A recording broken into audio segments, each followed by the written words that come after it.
বজবজে ওয়াকফ সংশোধনী আইনের প্রতিবাদে মহামিছিল এবং প্রতিবাদ মহাসভা। অপ্রীতিকর ঘটনা এড়াতে পুলিশি ব্যবস্থা ছিল চোখে পড়ার মতো।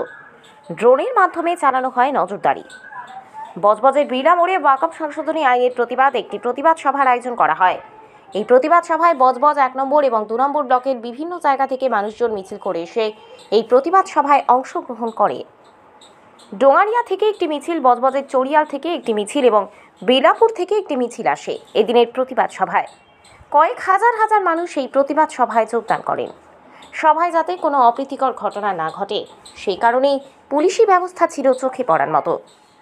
ডায়মন্ড হারবার জেলা পুলিশের অতিরিক্ত police super zonal Mitun Kumar দের নেতৃত্বে বিশাল পুলিশ বাহিনী মোতায়েন করা ছিল ঘটনাস্থলে। এর পাশাপাশি যে কোনো রকম অপ্রীতিকর ঘটনা এড়ানোর জন্য পুলিশের পক্ষ থেকে ড্রোনের মাধ্যমে নজরদারি চালানো হয়।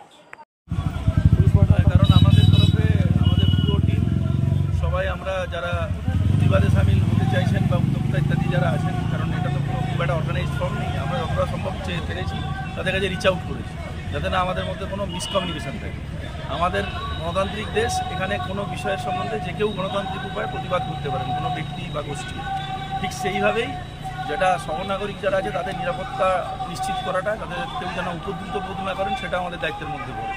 তো সেটাতে মেজরিটি লোক সবসময়ই সেটা মেনটেন করার চেষ্টা করেন। কিছু থাকে নিশ্চিতভাবেই তাদের একটা সবসময় একটা বিশৃঙ্খলা তৈরি করার দিকে একটা থাকে, প্রবণতা থাকে। তো সেই প্রবণতাটাকে আমরা কড়া হাতে দমন করেছি এবং আমরা যে আগামী দিনেও করবো সেটাও আমরা বার্তা দিয়েছি। এবং যারা উদ্যোক্তা বা পার্টিসিপেন্ট তারাও সেটা ছড়িয়ে দিয়েছে নিজেদের মধ্যে।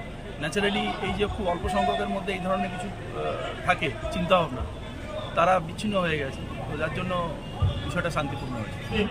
আজকের এক শ্রেণীর দাঙ্গাবাজ গোটা ভারতবর্ষে গেরুয়া প্রতীককে দেখিয়ে প্রত্যেকটা জায়গায় অশান্তির বাতাবরণ তৈরি করছে।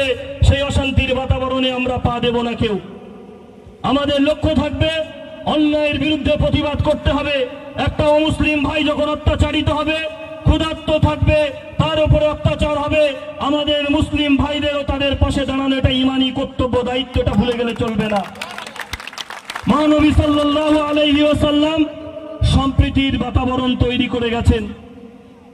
তিনি উদারতার কথা বলে গেছেন, তিনি মানবিকতার কথা বলে গেছেন। এই কারণেই তিনি তো মানবতার মূর্ত প্রতীক হিসাবে পরিচিত। আজকে যদি আমরা তাদের চক্রান্তের ফাঁদে পা দিই তাহলে কিন্তু অশান্তির বাতাবরণ তৈরি হবে।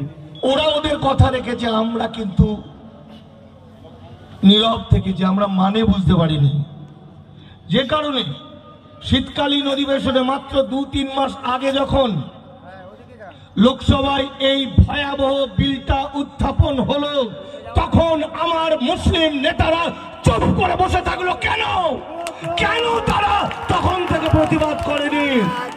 তাহলে এতদিনে হয়তো মাত্র 2-5 জনের রক্তে আমাদের এই আইন পরিবর্তন হয়ে যেত, কিন্তু আজ হতে পারে 10,000, 20,000। কিন্তু আমি বিশ্বাস করি 1857 সালে এই মুসলমানরা 56,000 প্রাণ বিসর্জন দিয়েছিলেন, রক্তের গঙ্গা বইয়ে দিয়েছিলেন এই ভারতবর্ষকে স্বাধীন করার জন্য। আপনারা জানেন 2টো আইন পাশ হলো। একটা ভয়ঙ্কর উদ্বাস্তু হিন্দু, যারা আরামবাগ টিভি মুসলমান